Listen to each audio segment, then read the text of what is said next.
In section 12 we treat the RST controller. This controller will play an important role in our course. It will be also the subject of the associated laboratory assignment. At the time of the exam, you'll have to design an RST controller in Matlab. So you'll receive a continuous time transfer function, a sampling interval TS, and specifications in terms of the settling time and the overshoot. The RST controller is a 2 degree of freedom controller structure, and we'll come back to that. But basically it allows you also to affect the zeros of the closed loop system. And in this 2 degree of freedom controller structure, well, you have 3 polynomials R, S, and T, hence the name RST controller. Sometimes also RST refers to regulation, sensitivity, and tracking, right? The fact that you have here a 2 degree of freedom controller that allows you to affect also the zeros in the closed loop transfer function is clearly an advantage, for instance, if you compare with state space control. Of course, RST controllers are difficult to design for multivariable systems, so state space control is clearly advantageous if you work on a multivariable system. You will see that this control design method is important because the underlying structure will also appear in the course of my colleague Thomas Muser model predictive control. Well, as I've said, the name of the controller comes from the 3 polynomials that are involved in this 2 degree of freedom law. So the output of the controller is constructed, of course, from the set point signal. Here we choose to write it like this. Previously we have used R or set point. This is consistent with the reference book in which you can find the RST controller, and it's constructed, of course, from the controlled output, right? And you can see here in this implementation that T is playing a role in the feed set point feed forward part, S in the feedback part, and R is inside the loop gain over here. Of course, now you can write the closed loop transfer function. So we'll do it from set point to output, but you should be able to do this same type of exercise for other transfer functions. So we have that y of z is b z over az, so that's the process times x of z, and x of z is given over here. So we have b of z az times t over r acting on the set point minus s over r acting on the output, right? So what we can do is multiply by ar, and then we have az rz is equal times yz is equal to b t times the set point minus b s y of z.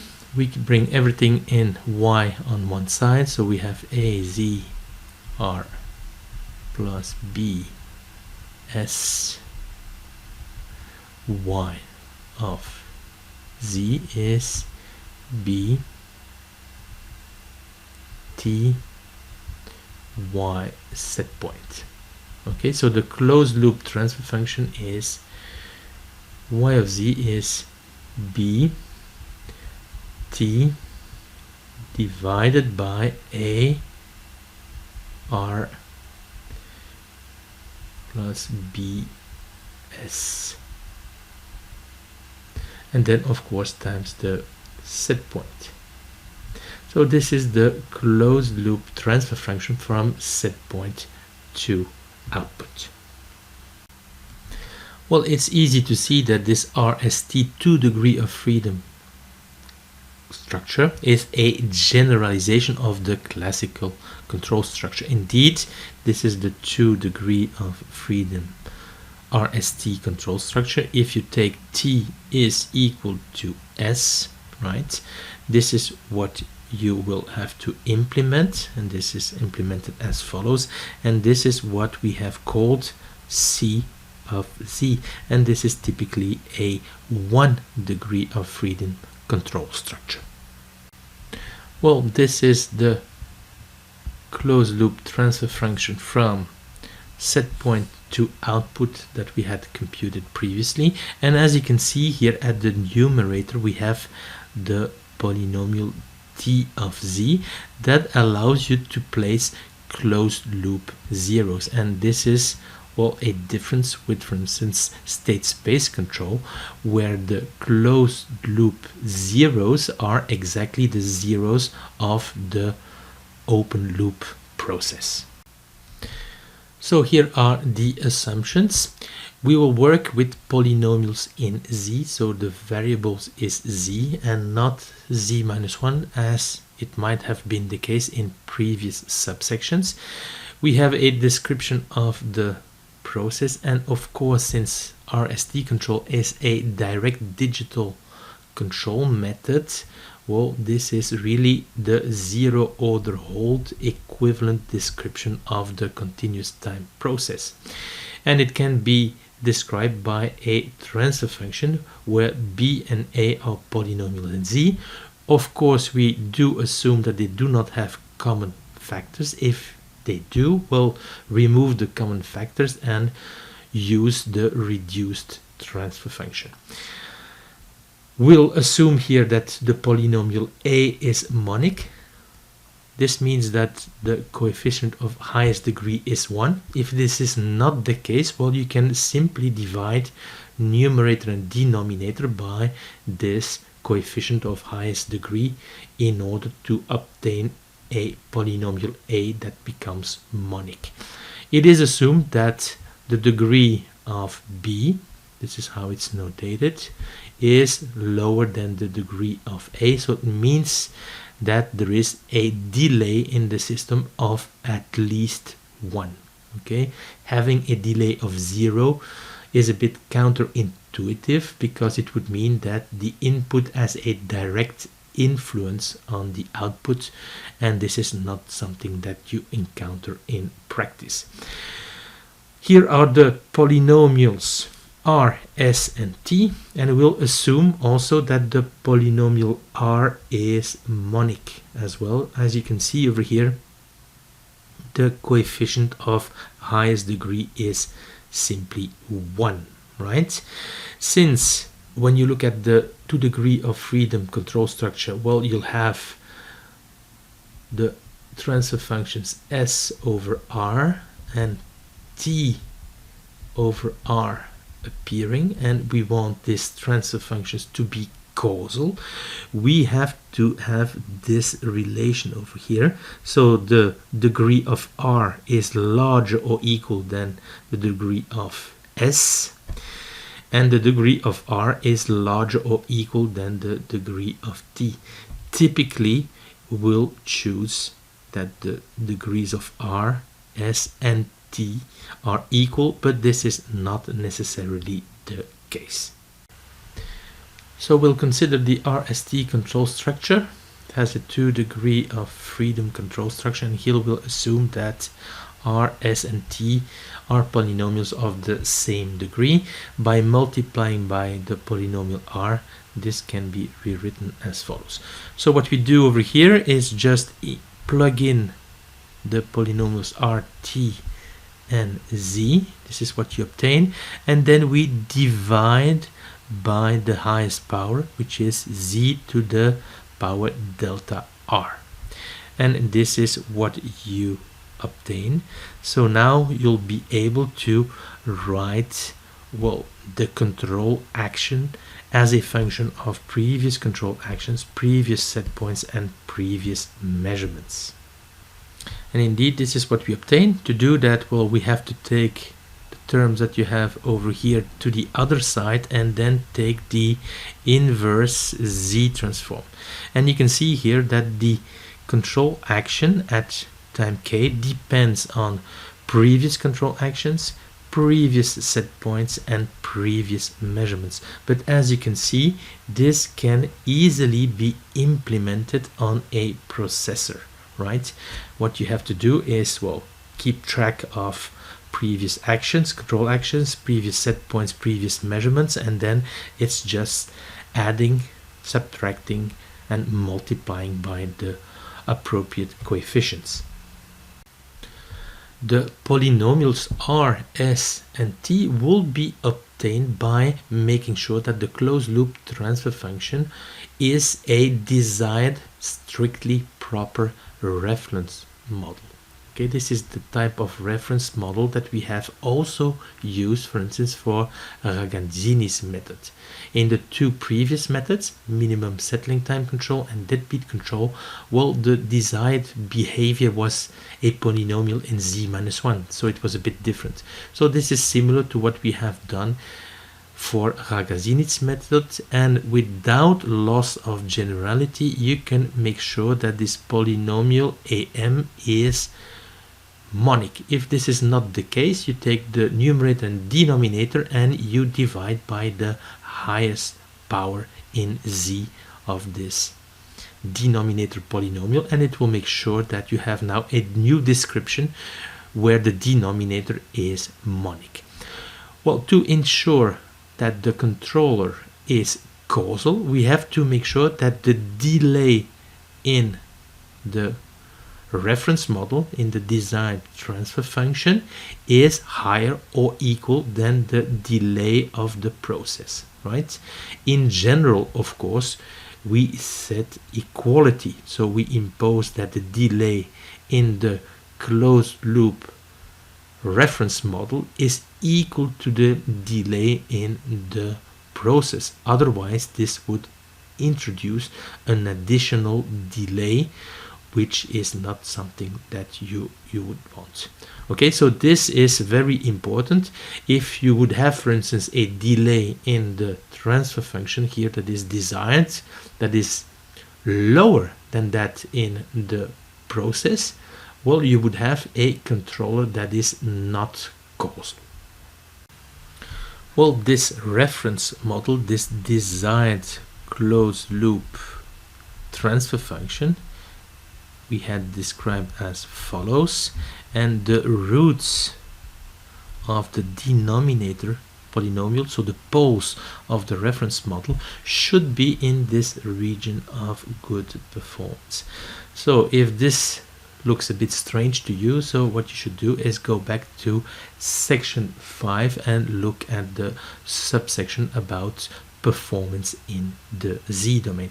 So very often what is done is that this denominator polynomial AMZ is constructed from a polynomial in the S domain. So we place the poles in the Laplace domain, look at performance in the S domain in that same section 5, and then we take the roots of this polynomial AM of S and we obtain the roots in discrete time in the Z domain using this relation, and then indirectly we obtain this polynomial AM of Z.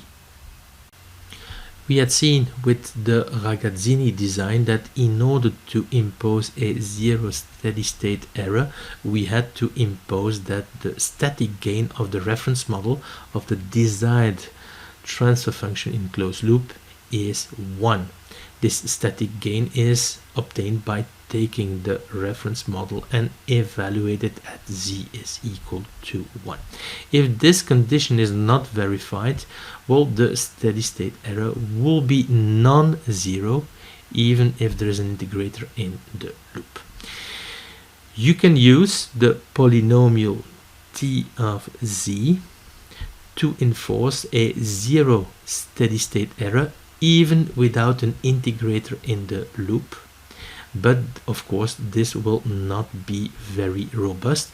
We had the same property for state space control, where we could use the matrix N to make sure that we had a zero steady state error even without an integrator in the loop, but again this was not very robust. So often an integrator is added, well, to be insensitive to process variations, so this will add this robustness, but also because you want to reject load disturbances. Well, we factor the polynomial b, this is the numerator polynomial, as b plus times b minus. B plus is constrained to be monic, very important, and it has all the stable roots, whereas b minus has the unstable roots. What we'll often do, maybe I should replace it by what we'll always do, is to further restrict the roots of b plus to lie in the region of good performance. Well, here is this region of good performance. We're factorizing b as b plus of z and b minus of z. So the zeros that are in this region will go into b plus, and the ones that are outside this region go in b minus. B minus are going to be contain the roots that are being kept in t desired. So we'll have t desired will be b minus z, and then something at the denominator will have amz, and then, well, this will be bmz, right? But in bmz you'll have these roots of b that are outside the region of good performance, and the reason we have to put them there is that if we do not put them there, we'll have them at the denominator of the controller, and this is clearly not desired. For instance, if you would have zeros in this region over here, well, you clearly have to put them in the desired closed loop behavior. You do not want to cancel them, because if you cancel them, you would have them in the denominator of the controller, and by now you should know that, well, putting poles of the controller in this region is going to cause this oscillating behavior in the controller, and this is not something that we want. We factor b as follows, and in b plus we put the roots that are lying in the region of good performance. B plus can disappear from the closed loop transfer function. It can be compensated without any problem, but these roots over here cannot be compensated because they are outside this region of good performance, and they would, for instance, lead to this oscillating behavior. This means that b minus has to be kept inside the closed loop transfer function. This is the closed loop transfer function from YSP to Y, right? And as we have said, what we need to keep is b minus. B plus can disappear. So if we plug b in here, this is what we obtain. And if b plus can disappear, well, you should write r as b plus times some other polynomial that we'll call r bar. If you plug that in here, well, you can see that indeed b plus will disappear from the closed loop transfer function, but b minus will still be a part of the closed loop transfer function as it is not compensated. We have seen that the polynomial b minus cannot be cancelled and must be part of bm. Remember that the desired closed loop transfer function of the reference model is bmz over amc. This one you construct from, well, the specifications and where you put the poles, but this one is constructed in such a way that you keep the roots of the process that are outside this region of good performance. So this means that bm can be written as follows. So it's b minus times some other polynomial.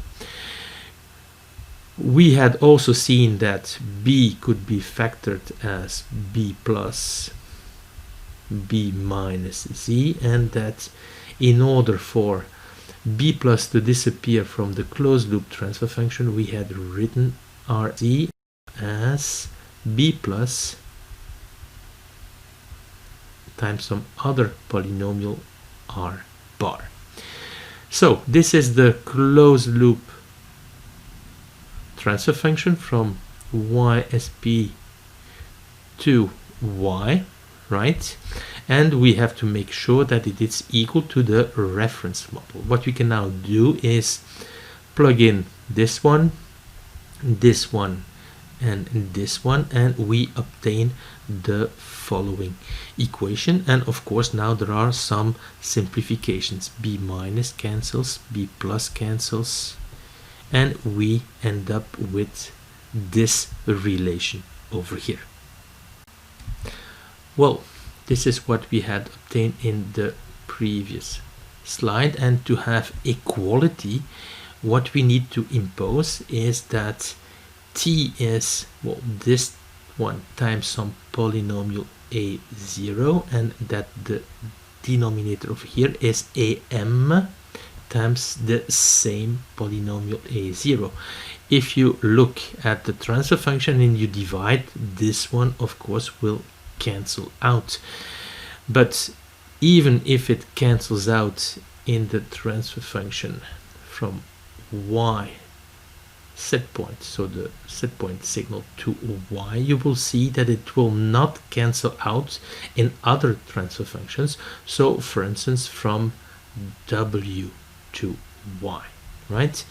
We'll come back to that later, but what you can see now is that you have here a Diophantine equation. You can obtain S and you can obtain R bar. Once you have R bar, you have R, and because R of Z is equal to B plus Z times R bar of Z. And once you have A0 and BM, but that comes from the reference model, you also have the polynomial t. To come back to this polynomial here, a0, it is a polynomial that is constrained to be monic, and it's called the observer polynomial. And this polynomial kind of models parasitic modes that result from the fact that the actual process is not represented exactly by your model BZAZ. Okay, so this polynomial is chosen by the user, and its roots need to be inside the unit circle, because it is assumed, of course, that these parasitic modes disappear. Okay, and if they have to disappear, well, it means that the polynomial that is related must have its roots inside the unit circle. Often the roots are constrained to be in the region of good performance. What is sometimes done for reasons of simplicity, and only for those reasons, is to use a deadbeat polynomial, so all the roots are put at the origin. Anyhow, this polynomial is the one you have to play with in order to make sure that a design works on the actual system.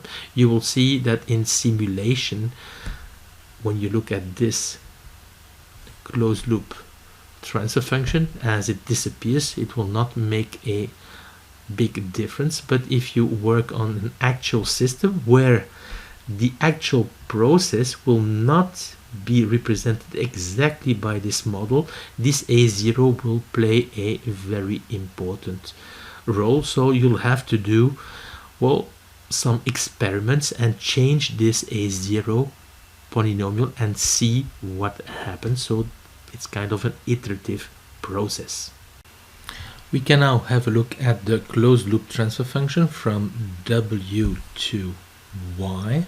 Okay, so this transfer function over here, and if you look at it, y of z, so this is the input. We forget about these inputs and the set point input. So we have y of z is b over a acting on wz, and then you have minus s over r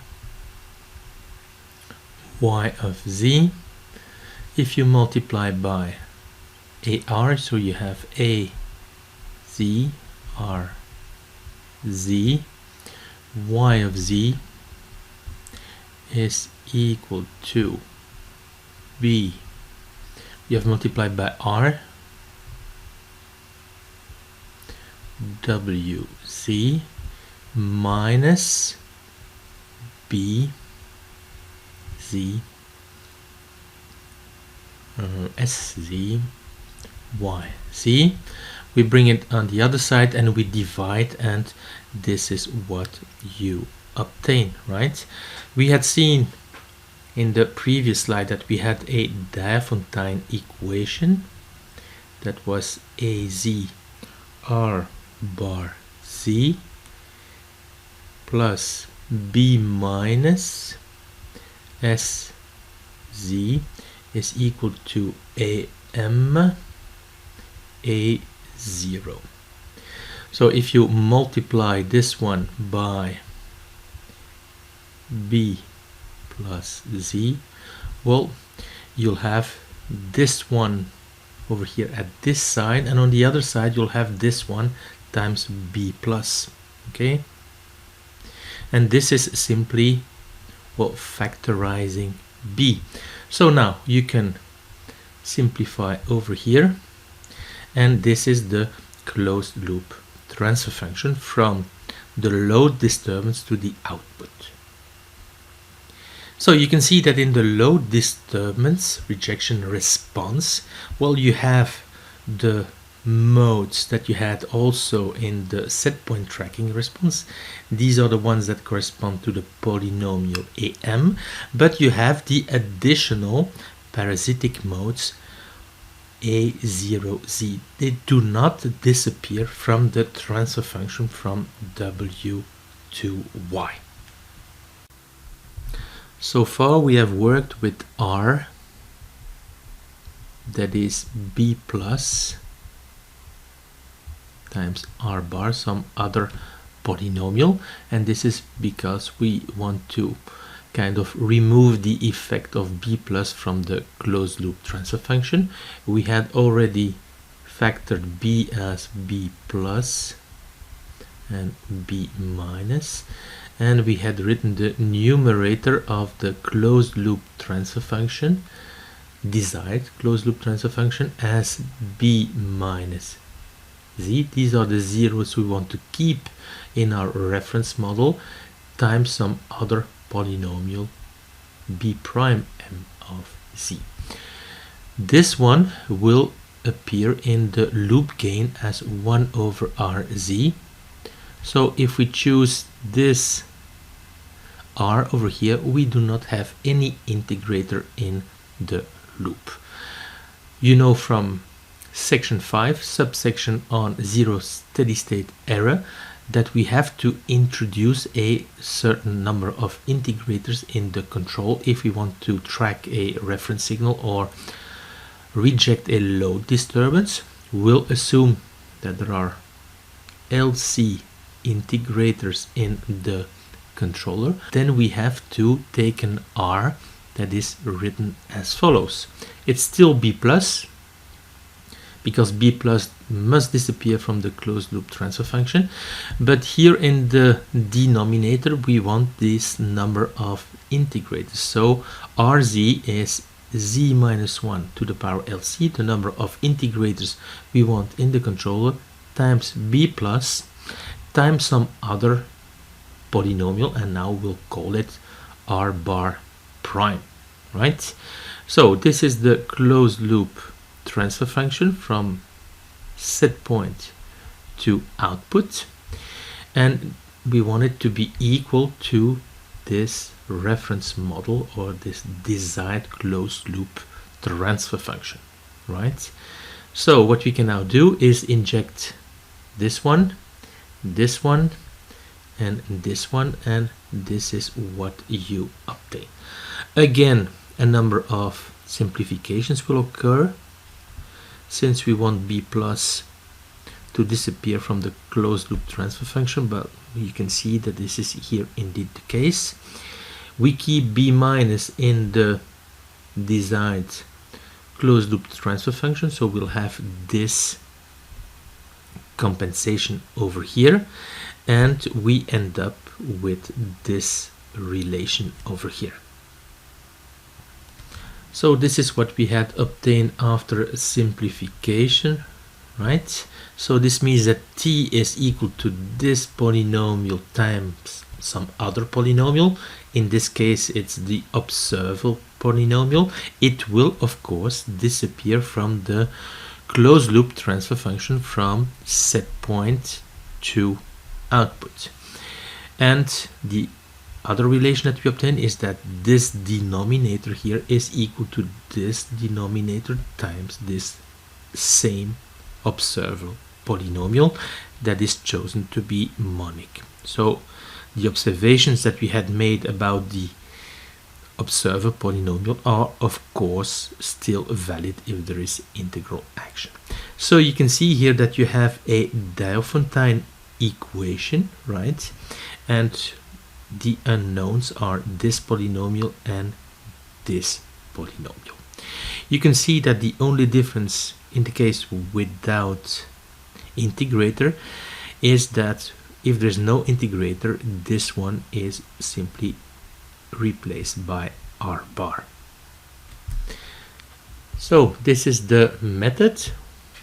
Remember that we start from a continuous time description and we obtain, after sampling, the zero order halt description of the system, and this is B divided by A, and we assume that there are no common factors. First thing that you have to do is factor B as B plus and B minus, and really you take in B plus the roots that are constrained in the region of good performance, and this region will also depend on your specifications. Next thing that you have to do is design this desired closed loop transfer function, or sometimes we call it the reference model. So we need a numerator and a denominator. This denominator will come from the specifications, and typically, well, you put the poles in a region that will allow you to meet these specifications, and in the numerator polynomial you have to make sure that you keep the zeros of the process that are outside the region of good performance. Then you also choose the observer polynomial with roots in the region of good performance, and if you work on the actual system, well, you'll have to experiment with this polynomial and test if this somehow improves on the robustness of the controller. Then you have to kind of solve this Diophantine equation. We have seen in the beginning of the course how you could do this. This is equivalent to solving a system of equation where the A matrix is this Sylvester matrix. Here it's in the case where we have an integrator. If there are no integrators, this simply becomes R bar C. Once you have obtained the unknown polynomials, once you have solved this Diophantine equation, you can construct R and T and S you obtain it directly from the Diophantine equation. This is the Diophantine equation that we had discussed in the previous slide, and we know how to solve it. Refer to section 1. But of course there has to be a unique solution, and there is a unique solution if the following constraints hold. The first one has to do with the delay. So this is the delay in the process, and this is the delay in the reference model.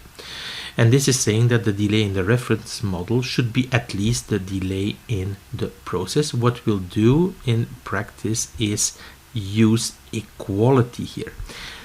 It doesn't make sense to have an additional delay in the reference model. It's not necessary to add this additional delay. This would be rather strange. So we work with equality over here. Once we have fixed these quantities, right, we can also fix the degree of the observer polynomial, and here again we should work with equality. It doesn't make sense to choose an order of the observer polynomial that is higher as necessary. Since all these quantities are fixed, it is now possible to fix the order of the observer polynomial, and once you have the degree of the observer polynomial, you can compute the degree of R bar prime and the degree of S. And if you follow these rules, well, you'll have a unique solution for the Diophantine equation. So what I advise you to do is that in your Matlab code, you kind of put this in a comment and compute the order of the observer polynomial, the order of this polynomial, and the order of this polynomial. Let us apply RST control to our process. Again, this is a direct digital control, so the equivalent description that we used is the zero order hold equivalent description. So this description here really takes into account the zero order hold mechanism, and this is the transfer function that we had obtained previously, and we'll call this one b of z, and this one, the denominator, will be a of z, where a and b can be found to be functions of ts and this time constant t. In here we'll do as before, we'll use ts is equal to 1 second, right? So this is a of z, as we have said. We can factor b as b minus and b plus. Remember here that this 0 over here is located very close to the point -1. So clearly this will be outside the region of good performance. So what we'll do is say that b is equal to b minus, right? So this 0 will put it in b minus. B plus is a monic polynomial. In this case, as we have put everything in b minus, well, we'll simply set it to 1. Well, we use the same specifications, a settling time of 10 seconds and an overshoot of 17%, which corresponds to a damping factor of 0.5. Remember that the settling time is approximately 5 5 divided by zeta omega n. This is similar to saying that the closed loop time constant is 2 seconds, and that's 1 over zeta omega n. So this yields an omega n of 1 radian per second. In your code, try to make everything parameterizable, so you can write omega n as 5 over zeta ts, right? With zeta is equal to 0.5 and 10 seconds, this will indeed lead to an omega n natural frequency in closed loop of 1 radian per second. So the desired continuous type closed loop system will have a characteristic polynomial that is this one, and again make everything parameterizable. So this one has continuous time poles, which are minus zeta omega n plus minus j omega n square root of 1 minus zeta square. Look at section 5, performance in the S domain. And now what we'll do is transform these poles to discrete time poles. We know that they are linked by the relation z is the exponential of ts s, right? So what we'll have here is exponential of ts times the continuous time poles. We'll write it in, well, polar form, and so we'll have 2 roots will be r0 exponential of plus minus j omega 0. If you plug the poles in here, what you'll have is exponential of minus zeta omega n ts exponential of plus minus j ts omega n square root of 1 minus zeta square, right? So you'll have r0 is exponential of minus zeta omega n ts, and you'll have omega 0 is ts omega n square root of 1 minus zeta square. You can see here that r0, omega 0 are functions of zeta, omega n, and ts, so make everything parameterizable. This will make it easier if you want to change the settling time or the overshoot. We can now obtain the discrete characteristic polynomial, right?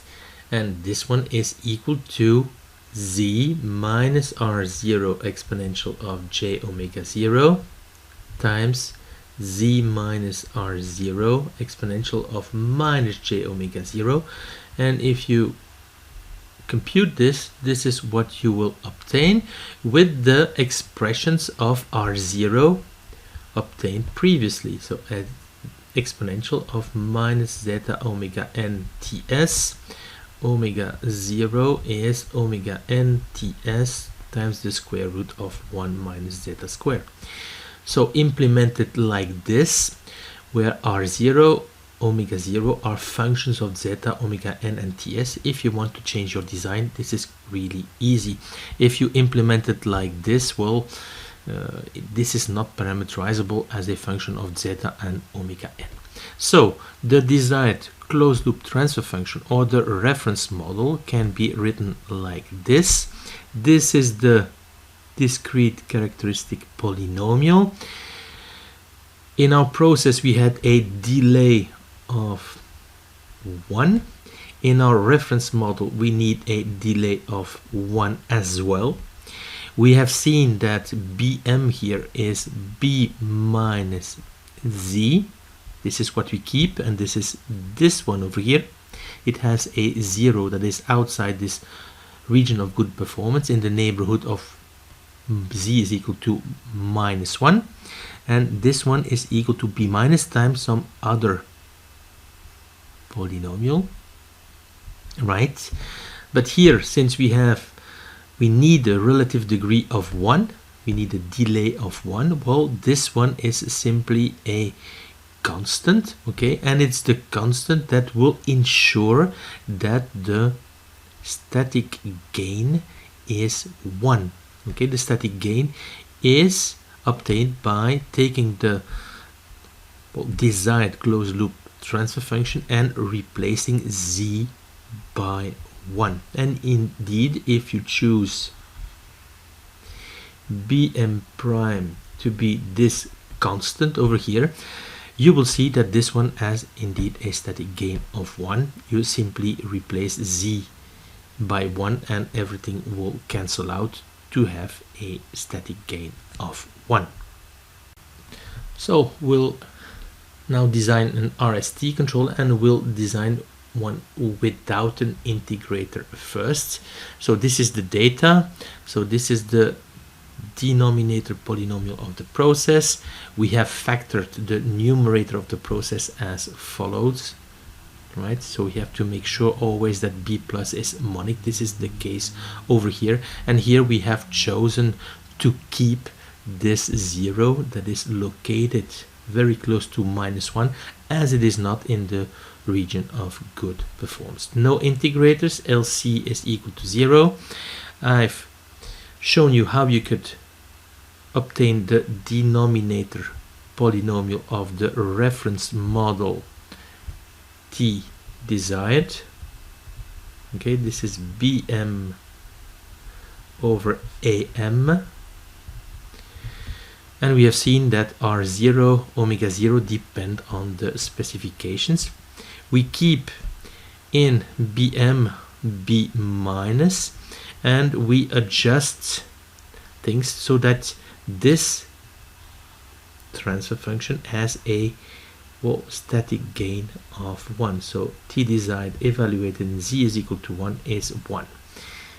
This is what we ensure by this thing over here, and we check also that in our design, the delay in the process, the original process P of z, is also the delay that you have in your desired transfer function. Now we know everything to determine the degree of the polynomial. What we'll do is take this one here with equality, right? So this will give 2 times 2 is 4 minus 2 minus 0 plus 0 minus 1. So 4 minus 2 minus 1 is 1. So the degree of our observer polynomial will be 1. It is monic, so we'll write it like this, where alpha 1 is constrained in the region of good performance. So what we can do is first take alpha 1 is 0, but if you implement your RST control on the actual system, you'll probably have to experiment with this parameter alpha 1. So now we can have a look at the controller parameters and their degrees. Here we work without integrator, so LC is equal to 0, and we'll have our bar is equal to r bar prime, right? So the degree of r bar, or the degree of r bar prime, is computed as follows. So here we have a 2, here we have a 1, here we have a 2, and here we have a 0. So the degree of r bar is 1, so we can write it as follows. So r bar is monic, but what we'll do is in the Diophantine equation write it as r0 z plus r1. This one will be estimated again, but you should check, of course, that you have r0 is equal to 1, because r bar is a monic polynomial, but it must come from the solution of the Diophantine equation. You can also compute the degree of the S polynomial. So here we have 2, here 0, so the degree is 1, right? So S, you can write it like this, and we'll find a solution of the Diophantine equation that will yield S0 and S1. This is the Diophantine equation that we had obtained. This is really in the case where LC is equal to 0. And once we have obtained this Diophantine equation, we can reconstruct R and T as follows, right? Notice that in this case here, this Diophantine equation will lead to a system of 4 equations with 4 unknowns. The unknowns are R0, R1, S0, and S1. And when you have the solution, you should check that R0 is indeed 1. So here we have done the calculations with alpha 1 is equal to 0. This is the 0 here of the observer polynomial, and this is what we obtain. So we see here indeed that R0 is 1. This is R1, S0, and S1, right? And T is simply obtained from this equation over here. So this is how you can obtain the zero order hold this equivalent description of the process. You use the command C to D with the argument ZOH. This is a system and object, so you have to access to the numerator and denominator. This is one way to do that, and this is how you obtain the numerator polynomial and the denominator polynomial. In this design, we're choosing b plus 1, b minus is simply b of z. In command, what you can always do is put the degree of all the polynomials, and this will then later on be used to compute, for instance, the degree of the observer polynomial. Over here, it's translating the specifications to a denominator polynomial of the reference model T desired, and T desired is Bm over Am, right? This is Am over here, and Bm is, well, B minus.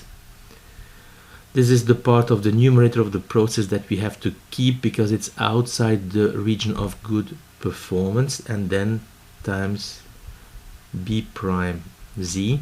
Very often this one is simply a constant. So this one is used to make sure that T desired evaluated in z is equal to 1 is equal to 1. So that's b minus evaluated in z is equal to 1 over Am evaluated in z is equal to 1, and this will simply be here a constant, right? So you can see that this one is simply, this is a constant, so it's Am evaluated in z is equal to 1 divided by b minus evaluated in z is equal to 1. So we've used this AMZ is this vector notation. So to evaluate it in z is equal to 1, it's very easy. You have to take this one plus this one plus this one. So it's sum AMZ, and you can do something similar for b minus. So you use sum b minus z. You have now b prime z, and of course you have now the numerator polynomial of this one. So what you should do once you have this one is, well, compute the step response to see if it meets the specifications, right? If it doesn't, well, somewhere here you have made a mistake.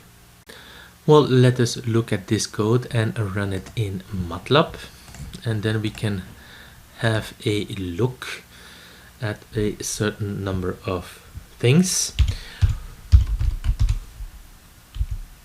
So another way to obtain the numerator of the process is like this, right? And in the same way you can obtain the denominator polynomial. And if you want to look at all the fields, because this one here is an object, you can use the command field names, and then you see here all the fields or that are associated to this object. So a check that you should always do is, of course, that if you look at this process, well, you should have that BZ corresponds to this one, right? And AZ corresponds to this one, and this is indeed the case. Always make sure that the length of BZ is the same as the length of AZ. So if needed, you add a 0 over here because the delay is 1. Of course, you're going to factor B in B plus and B minus, so you should always check that the convolution of, or the product of B minus and B plus is equal to BZ. This is here indeed the case. And once you're ready with your desired closed loop transfer function, the reference model, and this is constructed from AM and BM, well, then you should check this. And this is how you can do this. You can construct the transfer function BMZ over AMZ. You have to, of course, set the sampling time, which is 1 second over here. There you got it. And now you can construct the step response. So you use the system, and here we're going to simulate it over 7 times the desired closed loop transfer function. And this is what you obtain. So you can see here that indeed this is correct. We have a settling time of roughly 10 seconds and the overshoot is around 17%. You should make all those checks because it doesn't make sense to go any further if you have a mistake over here. Another check that I have forgotten but that you should do as well is that you kind of look at the steady state response. You should have a steady state response that stabilizes as 1 because your desired closed loop transfer function has a static gain of 1. So let us have a look at this Matlab code for the design without integrator. The assumption is, of course, is that the desired has been constructed properly, tested, so that the step response corresponds to or meets the specification. So this one is BMZ over AMZ. Check also that it has a unit static gain. This is very important. Once you have this LC and you have the degrees of A, B, AM, BM, well, you can compute the degrees of the observer polynomial, R bar and S. If you do this, and this is what we've done in the slide, but do this in the code as well. So this is the degree of A0, so we can construct A0 as Z minus alpha 1, and this is a parameter that you can then modify. If you're working on the actual system, well, you'll have to play with this parameter for the robustness of the controller. The degree of R bar is 1, so R bar here will be R0 C plus R1. This one is monic, so after estimation you should check that R0 is indeed 1, and here the degree of S is 1 as well, so S can be written as S0 plus S1. So in total there are 4 parameters to be estimated, so it's the degree of R bar, the degree of S plus 2. This explains why the Sylvester matrix is initialized as follows. So the Daufontaine equation that we have to solve is this one. plus b minus s is equal to am a0, right? So we need a of z is a vector here with 3 elements. In our case, b minus is really b. Make sure, so the degree of b is 1, but make sure that b minus is a vector of also 3 elements. Since the process is a delay of 1, you will have a 0 over here, right? So there are 2 parameters for r bar, 2 parameters for s. Here you should go and have a look in section 1, solving a Dafontaine equation. But now we have to construct this Sylvester matrix. So since there are 2 parameters in r bar, we are going to use this one twice. So we'll use its transpose. So what we'll have is this one, and then we'll use it again but shift it. And of course here we have the zeros. These are zeros over here. They're coming from this command over here. So what we are doing over here is what is done over here, right? We have also 2 parameters associated to s, so we need to use this one twice, right? So we again use the transpose, so we'll have it over here 0, and then we have to use it but shift it. And of course we have the original zeros that were over here. And what we have done over here is what you see here expressed in Matlab commands. So when you're finished, check that M has the correct structure. So now we have M, okay, times the parameters that we're looking for, and the parameters, well, are the parameters R0, R1, S0, S1. We can put them in over here, and what you have over here is the coefficients of the C polynomial, and the C polynomial has been computed over here. So now we can solve this system of equations as we have seen in the course of linear algebra and applications. So this is how you have to do it. The 2 first parameters are going to construct R bar, and the 2 last parameters are going to construct S. And then once you have R bar, you can construct R of Z. It's R bar times B plus, and T is constructed as follows. So it's B m prime, okay, so this is this constant that we have used to make sure that the desired closed loop transfer function, the reference model, as a unit static gain times A0Z. So this is the associated code. We can run it, and then you can have a look at the matrix M, and you can see here indeed that you have the correct structure. So if we look at this code, pay attention that these computations are correct, because if they are not, well, the Sylvester matrix that you'll try to construct will not have the correct dimensions, okay, and you'll have a problem, of course. So you should check these calculations and see if they are correct. So we are now ready to construct all the relevant transfer functions.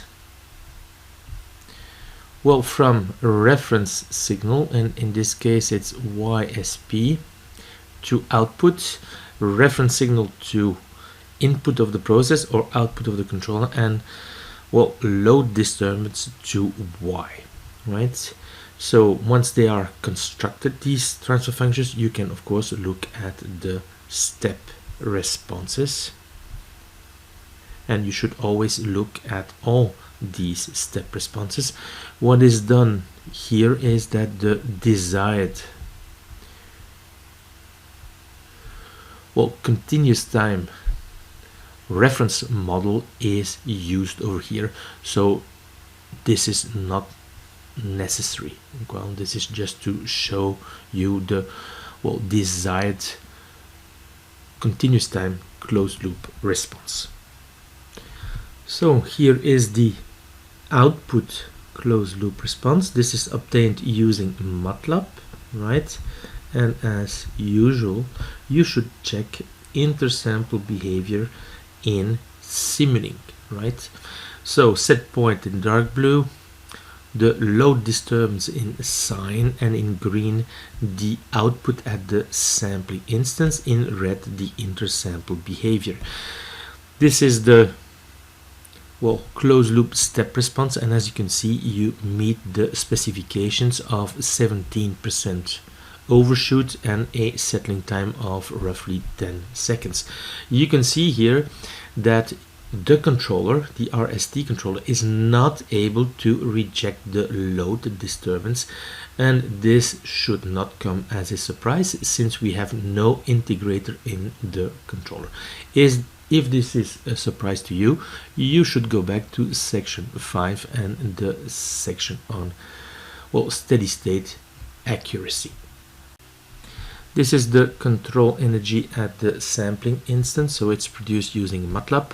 After the set point step response, the output of the controller stabilizes to 0. Remember that the process has an integrator. LP is equal to 1, so this is why we have a 0 at the input, that is producing a constant signal at the output. After the load disturbance, X stabilizes to -1. This is to compensate the load disturbance, so that load disturbance plus controller output again produces 0. Well, of course, you can check everything in Simulink. So this is our process with in front the zero order hold mechanism with the TS over here, and here the rate transition. Do not forget to put the sample times in these blocks. And here you can recognize the RST control structure. So this is the T polynomial, again very important sample time. Here the S polynomial with again the sample time, and here you have the R polynomial. Here it appears at the denominator and again with this sample time. So the disturbance here is acting at the input of the process, and then you can of course have a look at the simulation, and you can see the response that we have seen in the slides. We have here the response at the sample instance, but also the inter-sample behavior, and this is simply because we have taken this output of the process and sent it to the scope, and this is here the output, but only at the sampling instance. Well, let us have a look at the RST controller design with integrator. The input data is as before, and the factorization of B in B plus and B minus is the same as well.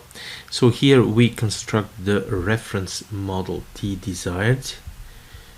It is a numerator polynomial over a denominator polynomial, right? And we have to make sure that this constraint on the degrees is satisfied so that we have a causal controller. Now we have an integrator in the controller. LC is equal to 1, and this will influence the degree of the monic observer polynomial A0. It should be larger or equal to 2. As usual, we take this constraint with equality. So this is the observer polynomial that we'll be using. So in the simulation, we'll take alpha 1 and alpha 2 0 at first. There will be a simulation with different values, but if you're implementing an RST controller on a real system, well, this will be parameters that you can use to improve on the robustness of the controller. Anyhow, this alpha 1 and alpha 2 should be constrained in the region of good performance. So we have an integrator in the controller, so the Diophantine equation is modified. Here we had previously R bar of Z, right? So this is the integrator that is going to appear in RZ, right? So we can now compute the degree of this polynomial R bar prime that is going to result from the solution of the Diophantine equation. It will be 1. It is monic, but we're going to consider it as R0Z plus R1, so we'll have to estimate 2 parameters and check that R0 is indeed 1. If we now compute the degree of the S polynomial, we'll see that it has degree 2. So we'll have in total 5 parameters to estimate, and they will come from the solution of this Diophantine equation. Once you have R bar prime, you can construct R. S will directly result from the Diophantine equation, and T is constructed as usual from Bm prime and A0. So with a design where alpha 1 is equal to alpha 2, this is what you obtain. So this is the Matlab code associated to the RST controller with integrator, and well, again we have to first again construct this desired reference model, and so this implies constructing BMZ AMZ. Make sure that this is done correctly, that it meets the specifications, that the static gain is 1.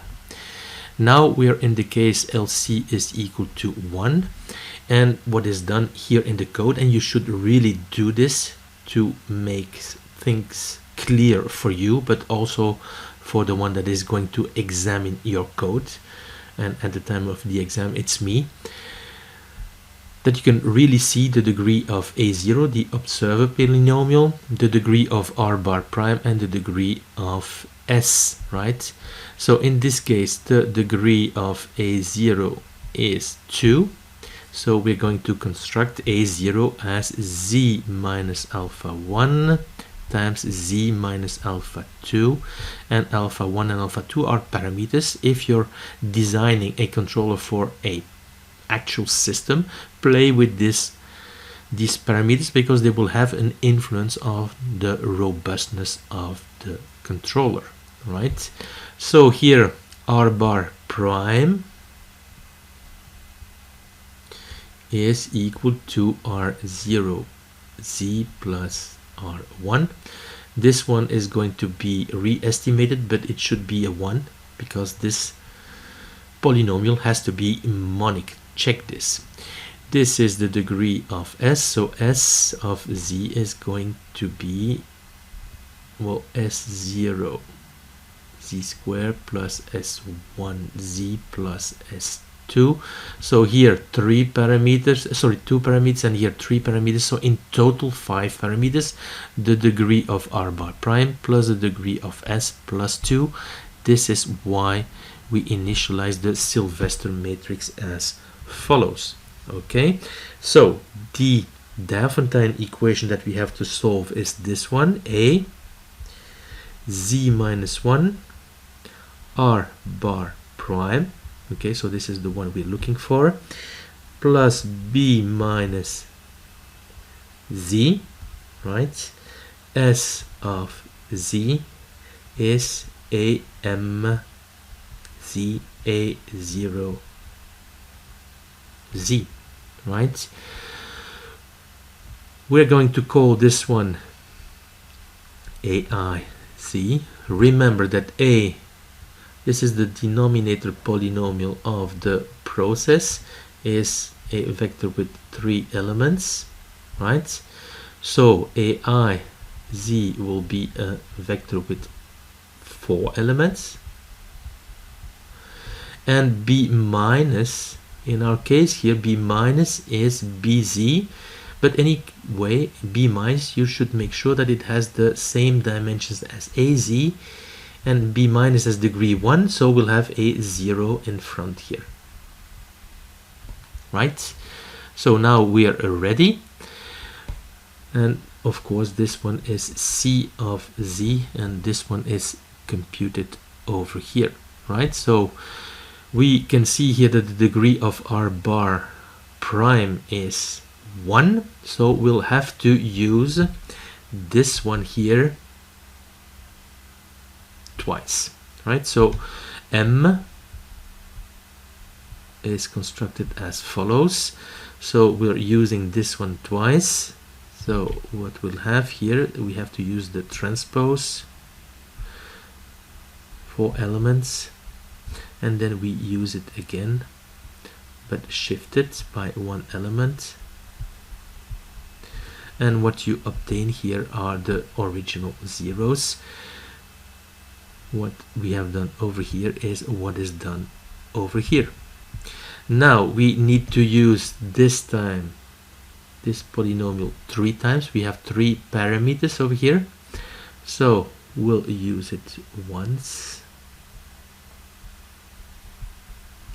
We'll shift it by 1, and we'll shift it by 1 again. And as I've said, you need to use it 3 times because there are 3 parameters in S, right? So here we have 0, 0, we have a 0 here, a 0 here, and here we have 2 zeros. And what we have done over here is done over here. So now we have the Sylvester matrix. You should check this in Matlab and inspect if the matrix M has the correct structure. So now we have our system of equation, 5 equations, 5 unknowns. The unknowns are R0, R1, S0, S1, S2, and then this is equal to, well, the parameters that you have in the C polynomial. So to solve this, do this in the proper way as we have seen in linear algebra and applications. The 2 first parameters are for R bar prime, right? And the 3 next parameters are for S. S is constructed directly from the solution of the Diophantine equation, and R of Z is really Z minus 1 times R bar prime times B plus, and T is Bm prime times A0, and this is implemented here and here. So let us run this code and look at the corresponding Sylvester matrix, and you can see here indeed that it's indeed a 5 by 5 matrix with the correct structure. You can see here the AI polynomial appearing twice and the B minus polynomial appearing 3 times. So again, check these computations of the degrees several times so that you're sure, because otherwise you might end up with problems in the construction of this Sylvester matrix and the associated, well, system of equations. Well, this is the output closed loop response. The 3 first curves over here are obtained with Matlab, and the fourth one, the intersample behavior, as usual, is obtained using Simulink. So to obtain all four at the same time, well, you can work in Simulink and implement it as shown before. So this is here in the first part, the step response to a step in the set point. Okay, so you can see that we meet the specifications in terms of overshoot and settling time, and this is the load disturbance step response. And you can see here this time that, well, the process value returns to set point. This is because we have an integrator in the loop, and you see, you know, or you should know, that to reject this load disturbance we need at least one integrator in the controller. If this is new to you, again, go back to section 5, the section on steady state accuracy. You can see here that this load disturbance is rejected rather fast, and in a way much faster than with this deadbeat design where we had compensated the slow pull. This is showing that, well, compensating the slow pull is a bad idea when it comes to load disturbance rejection, and this RST controller with this 2 degrees of freedom structure is ideally suited to kind of find a balance between set point tracking and load disturbance rejection. Well, this is the control energy again at the sampling instance, and you can see that after the step response with a load disturbance that is 0, well, the output of the controller stabilizes to 0 as there is an integrator in the process, right? After the load disturbance, well, the controller output stabilizes to -1. This is to compensate the load disturbance. So the sum of the output of the controller plus the load disturbance is 0. And this is again because we have this, well, integrator in the process. So what you see over here is the output closed loop response. So you have a step response at the reference, but also a load disturbance response. What you see over here is only the intersample behavior, otherwise we have too many curves. But you have two designs here. Remember that A0, the observer polynomial, is z minus alpha 1 times z minus alpha 2. This is the previous design where we had put all the roots here at the origin, and this is another design where alpha 1 is 0.3 and alpha 2 is 0.1, and you can see here that it has an influence on the disturbance rejection. It's kind of normal that there is no influence on the closed loop, well, set point response, because in the closed loop transfer function from reference to output, this polynomial disappears. On the actual process you might see differences, right? This is simulation where we work on the actual system is equal to the model. So you can see here that the load disturbance is not as aggressive, and it could be that this design here in green is more robust to variations or unmodeled dynamics, right? So this is something that you can test in your laboratory assignment when you work on the actual process, the LTR 700 process. We can now test our design with the integrator. The file is exactly the same, so we have the zero order hold mechanism, the rate transition. Do not forget to put TS as a sampling period in all those blocks here. So these ones, this one, and this one over here. So here the integrator is hidden inside RZ. RZ is, well, has a factor z minus 1. This is where the integrator is coming from, so we can have a check. And if we do the sum of our z, this is really evaluating our z in z is equal to 1, we see that it is 0. So indeed z minus 1 is a factor of our z, and we have an integrator in the system. What we can do is now simulate, and this is what we obtain, and of course this is consistent with what we have seen before.